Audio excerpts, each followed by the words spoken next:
주어진 것 그대로 하나님께서 내게 쳐준 바운드를 이거 그대로 수용하고 이 안에서 내가 주님께서 내 인생 되면 되겠다. 이렇게 저는 이제 정리를 했던 겁니다.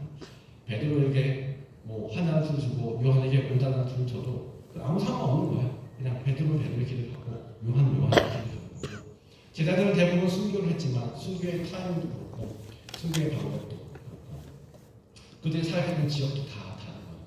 각자의 길을 가장 아름답고 선하게 우리 하나님은 누구에게나 선하신 하나님이시거든요. 그런 능력이 하나님이신 것 같아요. 다만 우리가 생각했을 때 사람과 사람을 자꾸 비교하면서 누구에게는 선하신 하나님 것 같고 나에게는 아닌 것 같은 이 생각을 스스로 만들어버립니다. 하나님은 그렇지 않아요. 그래서 지금도 송명희 시인이 계시더라고요. 얼마 전에 뭘 또 내셨던데 많이 모르셨던데 그분의 가장 대표적인 곡 하나가 공평하신 하나님이잖아요. 공평하신 하나님이 나에게는 남에게 없는 것을 주셨다. 이렇게 고백을 하잖아요. 밥도 제대로 자기 스스로 못 먹는 송명희 시인 이야기를 젊었을 때 보니까 자살하고 싶었는데 스스로 죽지도 못하는 몸을 갖고 있는 거예요. 발달장애 일부니까 몸이 뒤틀어져가지고 그래서 그게 너무 비참했대요. 자기 스스로 죽지도 못하는. 근데 예수님 만나고 나니까 이분이 수많은 시를 썼고 그 중에 곡이 붙어져서 저와 여러분 중에 찬양 한 곡 만든 사람이 있나요? 혹시 이 중에 있어요? 네, 없잖아요. 우리는 찬양 한 곡이라도 만들어내지 못했는데 그분이 얼마나 많은 찬양을 만들어냈습니까? 남에게 없는 걸 주신 거예요. 예수님 안에서 나를 재발견한 거죠. 그러니까 가장 아름답게 그 인생을 하나님께서 인도하신 겁니다. 요한은 가장 오래 살았어요. 그러면 뭐 최후의 승자인가요? 유일하게 순교를 당하지 않았어요. 그게 아니라 요한에게는 특징이 하나 있었죠. 유일하게 배신하지 않은 제자였어요. 예수님이 십자가에서 7마디 말씀하신 것 중에 하나가 이제 어머니에 대한 부탁인데 거기에 제자가 한 명이 있었으니까 그거를 했죠. 요한마저 없었으면 어머니의 생각 때문에 마음이 더 미어졌을 것 같아요.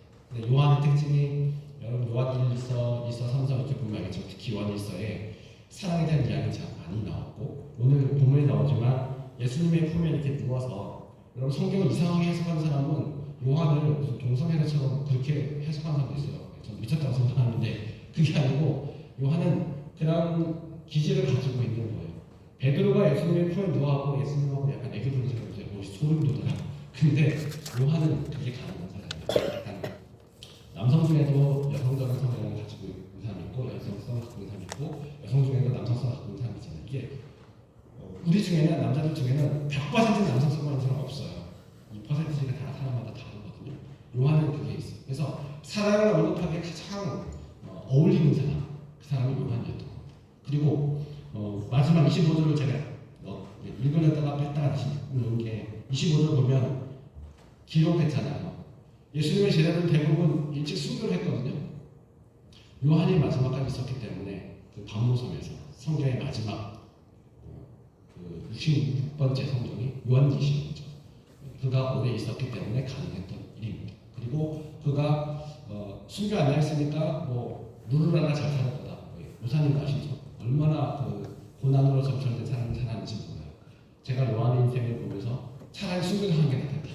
이런 생각이 들 정도로 너무 큰 고난과 핍박을 당하셨어요. 근데 하나님께서 그 생명을 빨리 취하지 않는 이유 분명히 있었던 거예요. 그 인생을 보면 일단 예수님의 어머니가 계신 동안 동양을 했어야 됐고 그리고 하나님께서 마지막 계시를 그에게 주셔서 그것도 반모섬의 유배 중에 그래서 거기서 성경에서 마지막 주님께서 이 땅에 오실 때 어떤 일이 일어나게 될지에 대한 그런 말씀 너무나 귀한 말씀을 요한계시록을 그가 쓰게 됐죠. 그래서 요한은 요한대로 하나님께서 정말 최선을 들여 가장 적절하게 인도를 하셨고 이거를 제자들의 인생만 그렇게 생각하지 마시고 우리 각자 저도 재능이 많고 막 설교하다가 갑자기 무성지게 찬양 부르고 그런 일을 보지 못하실 거예요. 왜냐면 저는 노래가 약하기 때문에 반주를 부탁해서 반주와 함께 노래를 할지언정 그냥 생으로는 안 불러요. 절대로. 몇 번 했다가 삑사리 나고 그래가지고 죄송합니다 이랬거든요. 네. 그래서 그런 목사님들 부러워해요. 재능을 많이 가지고 또 제 동기 중에는 뭐 2,000명, 3,000명 학생들 놓고 설교할 수 있는 동기도 있어요. 저에게는 없는 거예요. 네. 없는 건 없는 걸 인정해야 돼요. 부럽긴 하거든요. 근데 그는 그의 길을 가는 거예요. 저는 저의 길 가는 거예요. 요한의 길, 야고보의 길, 베드로의 길. 그러니까 우리가 자꾸 눈에 보여서 밟혀서 다른 사람을 보고 하나님 때론 질투도 나고 시샘도 나고 막 그런데 그걸 보지 않고 주님과 함께 내가 내 인생 길을 가는 겁니다. 근데 하나님이 가장 선하고 아름답게 최선의 길을 인도하고 계시다고 하는 그 확신을 가지고 갔으면 좋겠어요. 만약 누군가를 부러워하면서 간다면 하나님께서 이렇게 말씀하셨군요. 난 너에게 최고의 것을 주었는데 너는 왜 아직도 만족하지 못하고 감사하지 못하고 다른 사람만 바라보고 있냐. 나를 봐야지. 주님을 바라봐야 되는데 우리가 사람을 어느 순간 바라보고 있거든요. 베드로가 지금 사람 보고 있는 거예요. 요한을 보고 있는 겁니다. 아차 싶었어요. 예수님의 답변을 듣고서 그래 내가 가는 길이 있고 요한이 가는 길이 있지. 내가 왜 요한에 대해서 이렇게 많은 관심을 갖지? 그리고 그것이 아주 순수하지 못한 동기에서 비롯된다는 것을 즉시 깨달았어요. 그래서 예수님 말씀을 들으면서 그 이후에 다시 질문을 하지 않죠. 근데 베드로가 실패했던 제자거든요. 예수님이 그에게 우리 요한복음 잘 못 나오지만 내가 나의 양을 예수님은 나라는 표현 잘 하셨어요.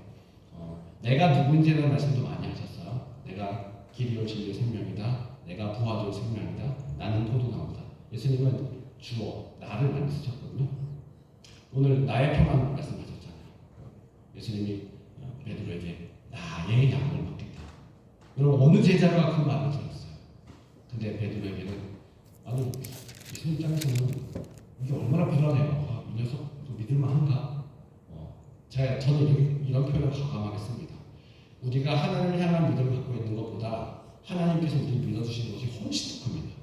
근데 우리 스스로 알잖아. 나 자신을 내가 봤을 때 믿을 만한 존재인가? 나도 나를 못 믿겠는데 도대체 저분의 믿음은 얼마나 크신지 그분이 나를 그렇게 굳건히 믿고 있다니까요. 배신을 당하시면서도 베드로에게 배신 제대로 당하셨죠. 아니 끝까지 남겠다며 내가 죽을지언정 떠나지 않겠다고 그렇게 다짐하더니만 호련히 가버렸어요. 근데 베드로에게 한 번도 질책을 말씀하지 않으시고 내 양을 내가 너에게 맡기고 갈게. 예수님 이제 오늘 말씀 칭찬하실 것 같거든요. 이 엄청난 위임 앞에 베드로가 감격하죠. 우리가 그 입장에서 그러지 않겠어요? 어떻게 그렇게 배신의 아픔을 겪으시면서도 나에게 마치 아무 일이 일어나지 않았던 거죠. 그 예수님의 양, 이 얼마나 소중한데 한 마리도 잃어버리면 안 되는 양들인데 내가 나의 양을 너에게 맡긴다. 어떻게 이런 위임을 하실 수 있을까? 우리가 우리 인생을 주님께 위임하잖아요. 의탁하고 의뢰하잖아요. 주님도 마찬가지예요. 우리를 믿고 주님이 우리 인생을 인도하고 계세요. 그래서 여러분 주님의 믿음에 대한 확신을 좀 가지셨으면 좋겠고 그리고 주님과 함께 한 걸음씩 좀 좌우를 너무 보지 말고요. 경주마를 좀 닮을 필요가 있어요. 경주마 보면은 옆에 몇 포도로 이렇게 뭘 씌워놓습니다. 보셨죠? 여기만 딱 앞에만 보게 말 머리에 너무 씌우잖아요. 앞만 보고 달려가게끔 물론 사람이 자기 스스로 가지고 사람을 씌워놓은 거지만 우리가 양옆을 너무 보지 않았으면 좋겠고 그냥 앞을 향해서 한 걸음씩 갔으면 좋겠습니다. 다 알고 따르는 거 아니에요. 어차피 몰라요. 하나님의 길은 항상 숨어져 있거든요. 이스라엘 백성들이 출애굽할 때 보면 길이 없는데 바다 끝에 이르렀더니 갑자기 외국의 군대가 다 일어나가지고 먼지를 일으키기 위해서 막 달려오고 있고 미치고 환장하는 노릇이죠. 보복하려고 달려가잖아요. 무기를 들고 하나님께서는 모세에게 미리 다 사인해 주시면서 내가 이 걱정의 순간에 바다를 열어서 글로 너희를 가게 할 거니까 걱정 말고 가라 이런 말씀 이런 사인 한 번도 주시지 않았어요. 근데 극적인 순간이 다다랐을 때 모세가 바다를 향해서 손을 내밀었잖아요. 근데 바다가 열리는 겁니다.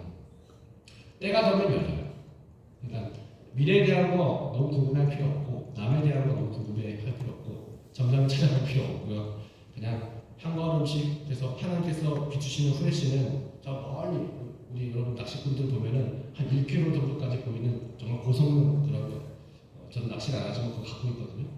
필요하신 분 말씀하세요. 네. 근데 우리 앞에 비치는 후레쉬는 바로 발밑에만 비치는 거예요. 그래서 그거 보고 한 걸음 가고 또 그 앞에 비치는 또 한 걸음 가고 이런 후레쉬 우리 비추시면서 인도하게 가십니다.